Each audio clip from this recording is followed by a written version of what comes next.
Isang mapagpalang araw mga kababayan. Eto magluluto tayo ng chicken breast with ewan ko kung may recipe ganito. Lagyan natin ng talong at carrots. Tapos mayroon din po tayong broccoli at ayan po yung mga sangkap natin. Tapos imamarinate lang po natin yung breast chicken sa patis, paminta, at mayroon din po tayong kalahating lemon. So,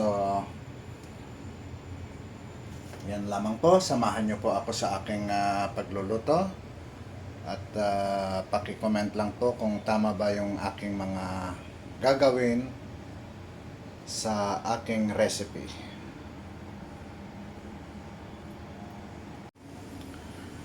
So guys, eto naka-prepare na po yung ating mga lulutuin, pero hindi ko na po na ipakita sa inyo kung paano ko ginawa. So ito po yung breast chicken, yung talong at carrots, tapos meron po tayong broccoli. Pero yung kamatis po ay hindi ko po ilalagay sa lulutuin po natin, at meron din po tayong bawang, sibuyas, tsaka luya. So guys, eto iniinit na natin yung kawa, at kawa ba ang tawag yan? Hindi po ako pure Tagalog guys, hap-hap lang. So hindi po ako matatas mag-Tagalog. At so eto guys, mainit na po yung natin, yung kawali natin, at maglalagay po tayo ng olive oil. So ito po ang panggigisa po natin guys.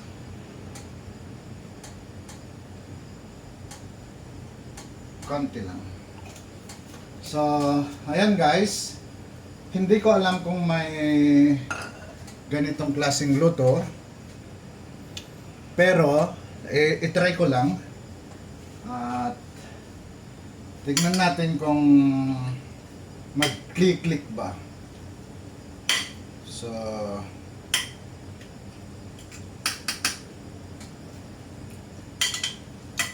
ayan guys, mainit na po yung pan natin, manteca natin, at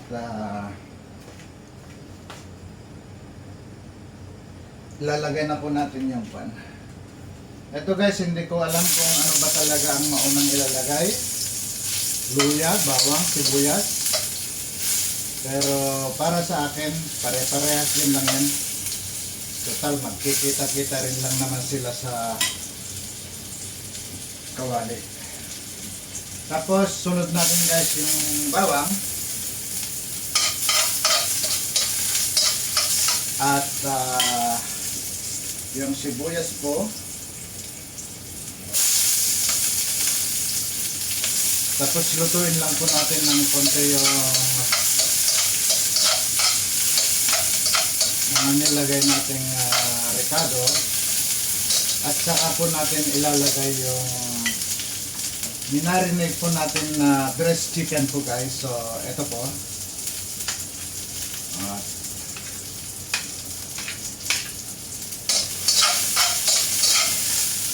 ayan po, ilagay na natin.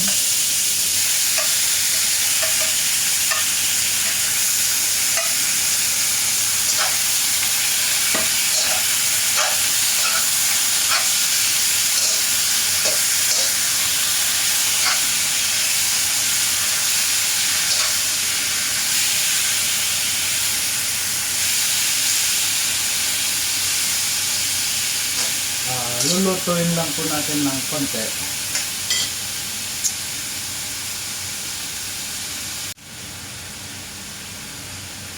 So ayun guys, medyo naluluto na yung chicken natin, breast chicken, at ilalagay ko na po yung pinagmarinitan ko kanina. So para po ito ang magpapalambot ng konti.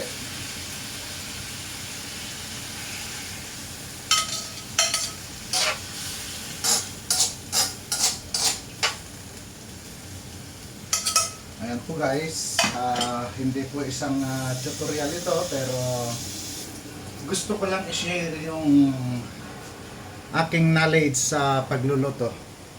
So, eto guys, pakuluan lang natin ng konti. At pagkatapos niyan, hahanguin din po natin at iluluto po natin yung mga sangkap niya sa magkahiwalay po para hindi po masyadong mababad sa lutuan yung chicken natin, para hindi po siya manigas. So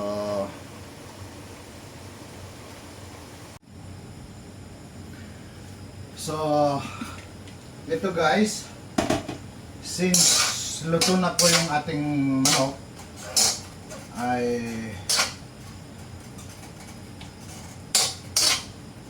hahangoy na po natin at isusunod po natin yung mga gulay. So ganyan po, para hindi po siya masyadong ma-overcook at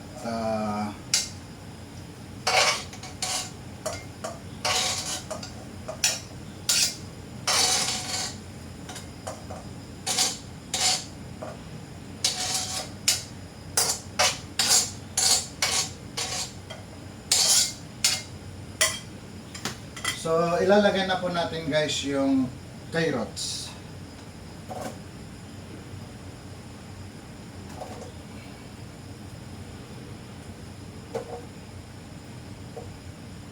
So ayan guys, malapit na sa katotohanan.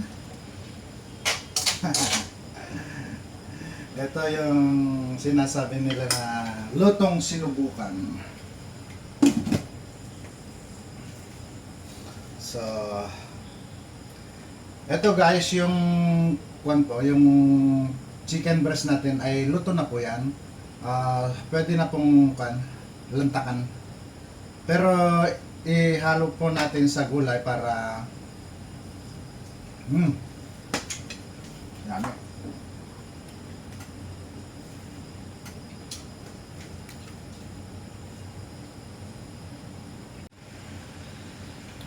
At ito guys, isunod na rin po natin yung talong para sakto pag naluto yung talong, naluto na rin yung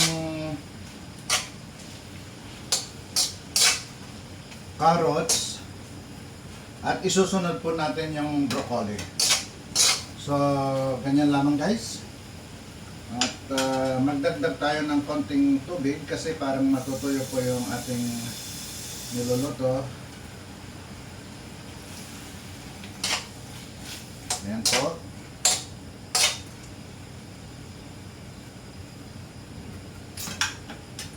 Pero pwede pa yatang magpahabol ng chili. Lagyan ko ng chili dahil may pang dagdag anghang.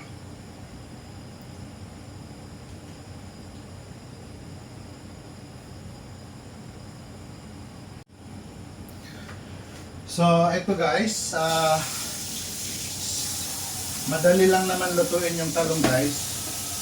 So ilalagay na rin po natin yung ating broccoli at lagyan ko din po siya ng chili guys. So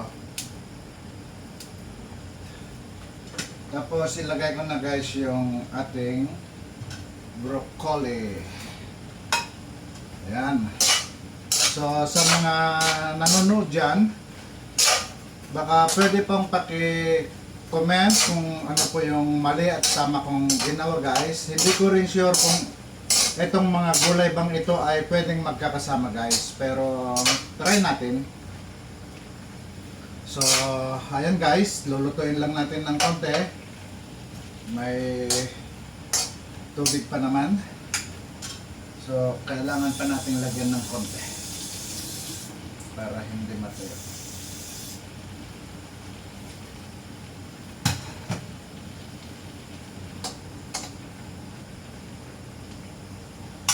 Ayan, yummy.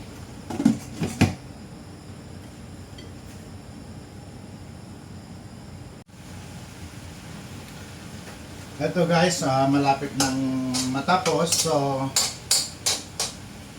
malapit nang maluto. At ipapatong ko na lang po yung karne natin dito. Tapos mga 1 minuto, hahanguin na po natin yan.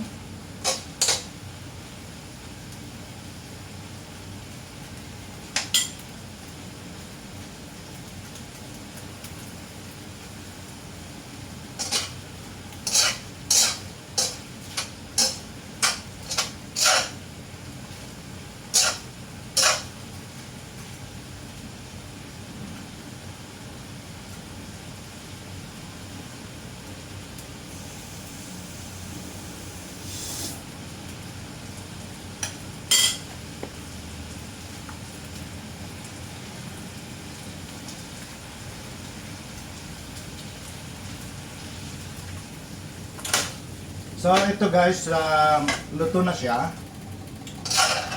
So hanguin na po natin.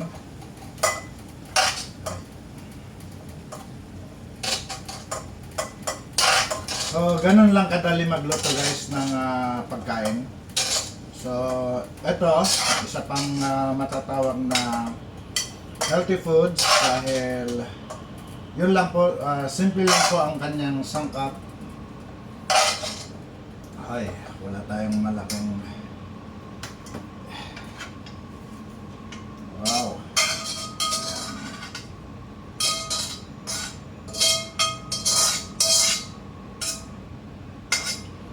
So, ito po yung finished product po ng ating luto guys. So, ayan. Pag-grades naman guys kung ano ang maibibigay niyong grado sa akin dito sa luto kong ito.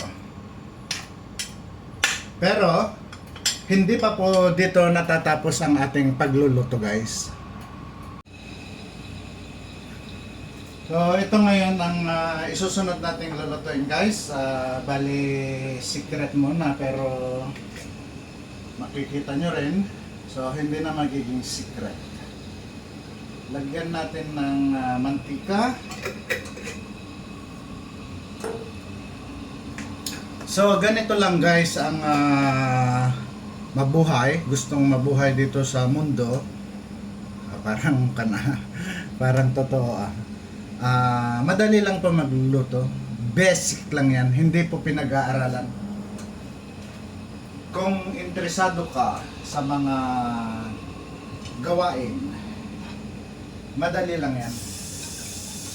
Pero ngayon, kasi lumaki tayo na na mga bata pa marunong na sa gawaing bahay. Hindi po tulad ngayon tulad ng mga bata ngayon na lahat kung uutusan mo ay may rason, may dahilan. Parang nagiging ibon sila. Pag utusan mo, sasabihin, wait. Parang ibon.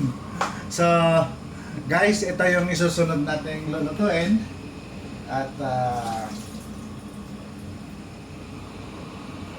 syempre, paborito po ito ng bayan.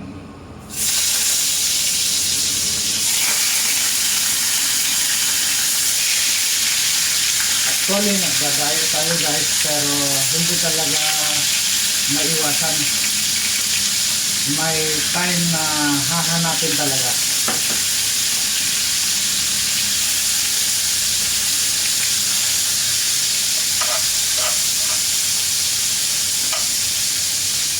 Pero konti-konti lang naman.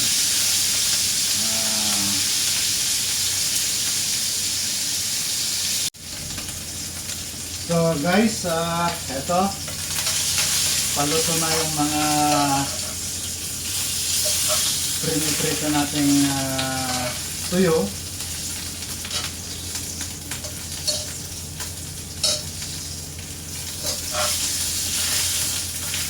Malamang maraming matatakam dyan sa niluluto ko. Hirap mabaliktad.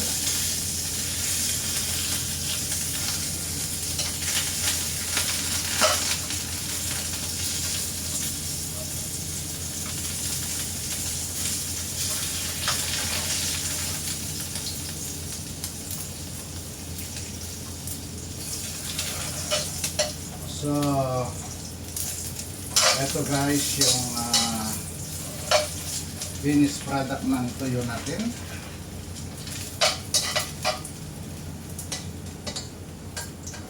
Hi!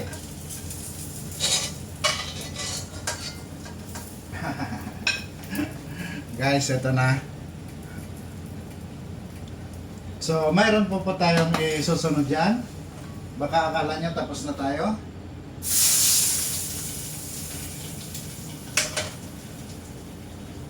So,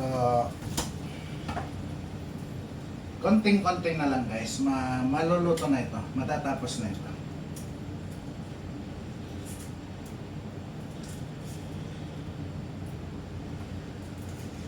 Ay, tagal-tagal kong nag-diet guys. Kaya ngayon ay cheating diet naman tayo ngayon guys. Cheating diet.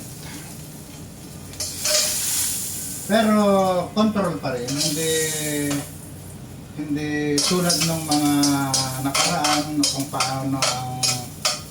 paano yung style natin kumain. Ngayon ay chill na lang.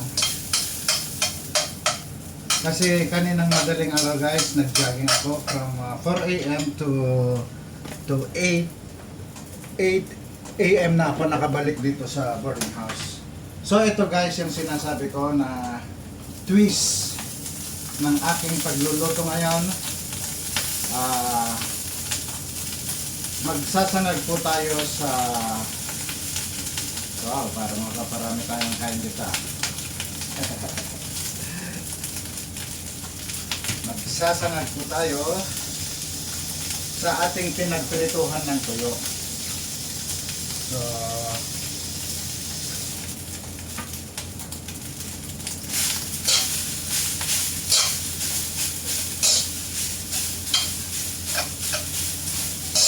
comment down below nga guys yung mga nanonood dyan at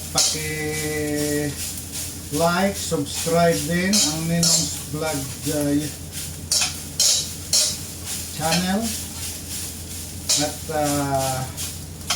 paki-comment na rin kung saan po nakarating yung aking video guys para mapapasalamatan ko po kayo.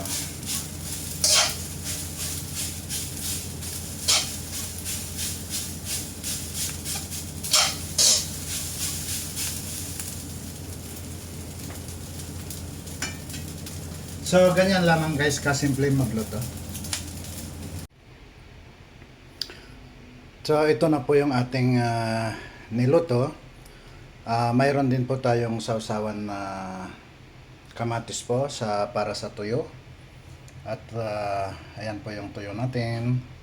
Ito na po yung manok guys na niluto natin guys. At mayroon po tayong sinangag. So, yummy-yummy na naman. So maraming salamat po sa inyong lahat sa inyong pagsuporta sa aking channel. At sana hindi po kayo magsawa. So ganito lang po yung aking mga naibibideo pa kasi kokonti pa po yung mga nare-receive ko na video galing sa aking farm. At siguro pag medyo busy po kasi sila yung mga tao ko doon. Shout out kay Lloyd sa kanyang kasipagan. Thank you so much. Si Lloyd po ay isang taga Mindanao, parting Bisaya, somewhere. At hinire ko po sa amin. Siya po ang namamahala sa aking farm ngayon. At si Lloyd po ay hands off sa mga gawain. At napakakwan po niya. All around, kayang-kaya niya lahat. So, thank you so much din kay Lloyd. So, guys, thank you so much sa inyong lahat. Magandang araw at God bless po sa inyong lahat. Thank you again.